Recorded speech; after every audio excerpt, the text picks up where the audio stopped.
There was once a young man who, in his youth, wanted to make his mark on the world and professed his desire to become a great writer. And so when he was asked to define great, he said, "I want to write stuff that the whole world will read, stuff that people will react to on a truly deep emotional level, stuff that will stir their pain and their anger, make them scream, make them cry." And he now writes error messages for Microsoft.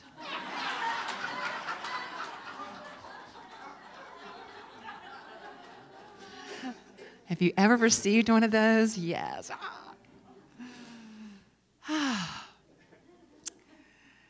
So I'm on this roll about a vision, mission, and core values because I just want you to know, the reason that I am, is, I've been teaching this for years. I think you're aware that I used to have a coaching practice, life coaching practice over in Vienna, Virginia, before I went to ministerial school. I had it for 8 years, and I loved it.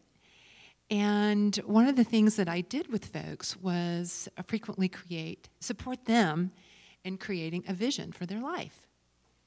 Because how do we really know what we want to live into until we become consciously really aware of that?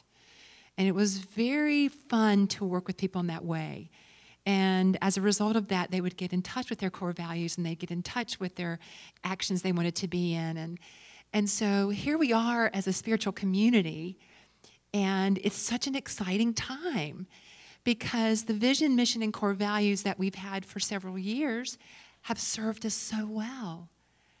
And now we're just in a new phase of the spiral, which you'll hear about as a little plug to E.J. Niles' evening class, the spiral of evolution. We're in the spiral of evolution as a spiritual community. And so naturally, we're going to, create a new vision, mission, and core values. And we, the board, and a couple of congregants created these statements as a result of your responses at our community meeting. And it's just so exciting because what it says to me is that we're so vibrant and we're just continuing to live into all that we are. And so I thought, I spoke a lot about the vision, and last week I talked about core values, and I don't think I quite gave the mission its due. Because I think when we start looking at, for ourselves, a vision that's greater, remember that a vision is a big picture of our lives and really of the planet. Currently, it's bigger than what's currently being expressed, bigger than what we can actually see that's tangible. It has to be, folks, because it has to be edgy, and it has to call us into the greatest expression of ourselves. And so what we've learned, so here's our vision, and then we have our core values that anchor us, or the pillars on which we stand, and they anchor us in who we're being and what's really important at our core. What's our guiding principles? And so here we have a mission. And so, our mission for our spiritual community, I'm testing myself to remember it. We are a heart-centered, evolving, and expansive spiritual community dedicated to expressing our divinity and honoring all through spiritual practice, education, and service. Yes!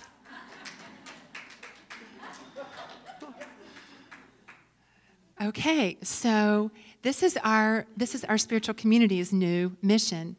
And so I want to break it down because I want you to start, if you would, just I'm inviting you to look at what's a mission you can create for your life. Because I tell you, so I'm going to go here for a minute. Why would we do this? I tell you, our world is calling us to know who and what we are more than I have ever experienced that. Are we in alignment? Okay. I mean, all it takes is to spend 30 seconds on Facebook, or I have decided now that I'm getting my news from the late night comedians. Yeah, because, for me to watch CNN or MSNBC or whatever, I don't know, I just get to, and so I'll just go to Stephen Colbert or I'll go to whoever, and that's how I get my news. It's very informative, and then it's really funny. So here we are, and in the realm of appearances, it just looks like things are just going a little wonky in our world. And folks, so it is calling us, the people that know the truth, to really know the truth. And to really anchor in the truth that we know. It's calling us to hold a vision that's greater than what we're seeing. Because, folks, if we keep engaging and we think this is really what's real, oh, goodness, okay? So we are being called, and I think we as people, in New Thought, we really focus on what's true beyond the appearance. And so we're really being called to know that, to hold a vision that's greater. And we're being called as individuals to anchor ourselves in our core principles and our guiding principles and our core values, and to recognize them so clearly that again, I talked about this last week, when you feel yourself rattled, you feel yourself getting upset maybe, it's because your core values are being challenged. And so to be able to see what's happening for what it is so valuable. Because then you can just re-anchor. And you can continue to hold that vision. Okay, so here now we have the mission. So if you notice for Unity of Gaithersburg, how it starts out is we are a heart-centered, evolving, and expansive spiritual community. Who we are. So that's the first component of a mission statement is who are you? Who are you? What are you declaring yourself to be? And then what are you committed to? We are dedicated to expressing our divinity and honoring all. Isn't that beautiful? We are dedicated to expressing our divinity because that acknowledges that we are divine, and honoring all. Okay, so who are you? What are you committed to? And what actions are you going to take? So for us as a spiritual community, we are spiritual practice. That means that what you hear on Sunday morning, or if you come to a class, that we are declaring as a community that we're going to practice this. This moves beyond an intellectual concept. We're going to go out through and we're going to practice our spiritual principles, our spiritual teachings. We're going to live it. Through spiritual practice, education, the Fillmores, our co-founders, were big on education. They really got that in order for us to continue to be the best Baptist or Methodist or Catholic or whatever, they created unity so that we would just be the fullest expression of wherever we were spiritually. It wasn't about being a unity person at that point. So whatever tradition you're in, whatever spiritual alignment you are currently now practicing, to do that to the best of your ability. And education is pivotal in that, they declared. And so they kept offering classes. And so, folks, this beautiful community has impacted so many ministers out in the field. I wish you could just know it. For 25 plus years, Unity of Gaithersburg has been offering in the field learning here at our beautiful campus. And I remember, and I've shared with you, I became a licensed teacher, and I took a lot of classes out in the field. I went to the Unity Village, but I took advantage of what you offered here. I came here several times. So, education, and I just feel like we have a privilege to offer education here on our campus. And when the students are here next week, the next week is just going to be, it's so vibrant, it's so alive. And as long as when we get static in our spiritual practice and teachings, we don't tend to be excited. We don't tend to be out there practicing it more actively. We get to be in education. We get to keep challenging ourselves. And let me tell you, if you're in a class with Paul Hasselbeck, you are going to challenge yourself. And really, all the instructors that will be here, all of us like to challenge, because I want you to know we are teaching what we most get to learn. We learned from you in that classroom setting. So education. And then service. To get beyond ourselves. Folks, we have got to get beyond ourselves. I know I'm speaking to myself. You know, in our lives, we can get so busy in our lives. This is a very busy area. We can just we can be completely busy with our to-do list, just with what we need to do to keep our lives in order. And we get to create space in our lives to give and to serve. Because otherwise, how are we going to have a vision for our world that's greater than how it's currently expressing? Okay, so that's our spiritual community. So I just want to invite you for yourself to look at, who are you? Who would you declare yourself to be? So let's do an exercise. So I'm going to do this exercise with you, and as I ask you this question, I'm just going to ask, if you want to close your eyes, you can. If not, it's okay. But just to open your heart to answer these questions. Who are you? Who would you declare yourself to be as a being, as a spiritual being? Who are you? Maybe it's, I'm an open-hearted, loving, kind being. Or who are you? Who do you declare yourself to be?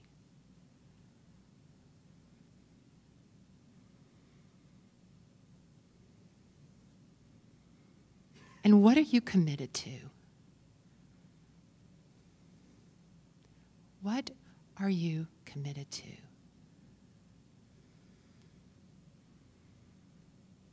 What matters to you? And what actions will you be in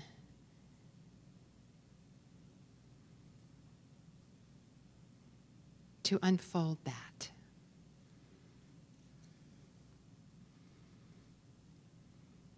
And if you put all three of those together, you have a mission.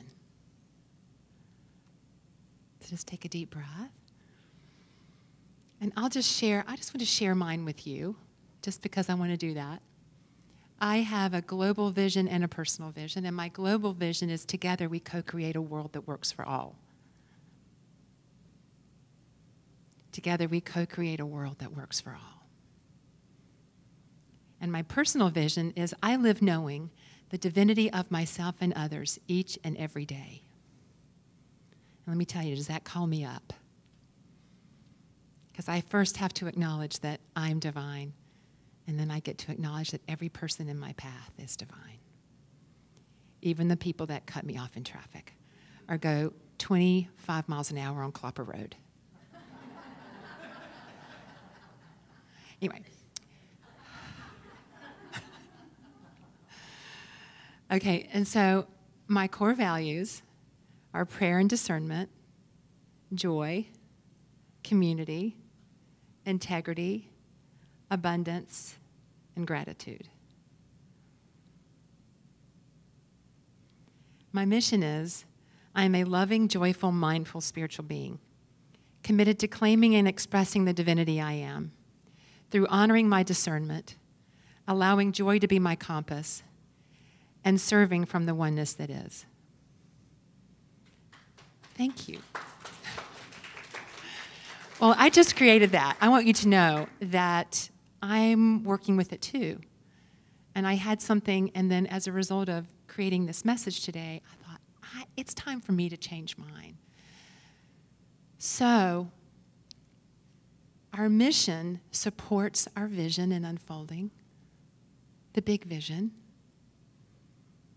And it's grounded and anchored in our core principles, our core values. Because, see, I think, too, what I realized is that I want to live in integrity with what I say matters to me. I want to be able to, say at the end of my life, be able to reflect on, gosh, I did my darndest. And there's a story that I found that I just thought spoke to that so perfectly. Many years ago, there lived a well-loved Jewish sage named Rabbi Zusha. Rabbi Zusha was renowned throughout the world for his gifted insights as a scholar, teacher, and healer. When the time came for Rabbi Zusha to leave this world, his students gathered at his bedside. During a tender moment, the rabbi began to weep. "Why do you cry, Rabbi?" asked one of the students. "If anyone is assured a place in heaven, it is you. You are one of the greatest and most revered spiritual teachers in the world." Rabbi Zusha turned his head softly toward the one who spoke and looked him in the eye. His gaze was piercing as one who can see through this world to another. "I will tell you why I weep, my dear one," the sage replied. "If when I approach the gates of heaven, the angel who meets me asks, 'Why were you not a Moses?' I shall answer with conviction, 'Because I was not born to be a Moses.' And if the angel challenges me, 'But neither did you perform the feats that Elijah did,' I shall firmly respond, 'My mission was not the same one that Elijah was sent to accomplish.' But there is one question that I fear being unable to answer. Why were you not a Rabbi Zusha?" Yes. So, right now, we are being called to be whoever we are in our greatest way. And so I share with you my passion around this vision, creating a vision for your life and a mission for your life, and grounding it in the spiritual principles, core values that we have, so that we can anchor ourselves in who we are and what is our contribution right now. Because I really believe that each of us is here to make our own unique contribution to our planet. And again, and I mean this sincerely from my heart, the love in this room is enough to transform the world. So what is yours to do? Who are you? What are you committed to? And what are the actions that you're taking that are uniquely yours? And folks, it doesn't have to be at the scope of a Gandhi or a Martin Luther King Jr. If that is yours to do, that's beautiful. It can just be, who are you being when you're at Home Goods in the checkout line? Or at Giant, or in your sphere of influence, wherever that is. Each of us makes an impact wherever we are. Who are you being? What are you committed to? And what are the actions that you're taking?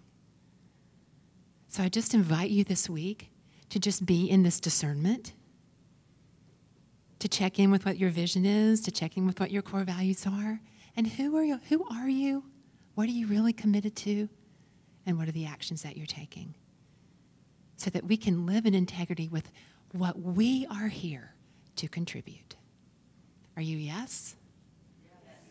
And thank you so much for all that you are doing and expressing to support this community in living in integrity with what it's here to do and be and express as its greatest vision.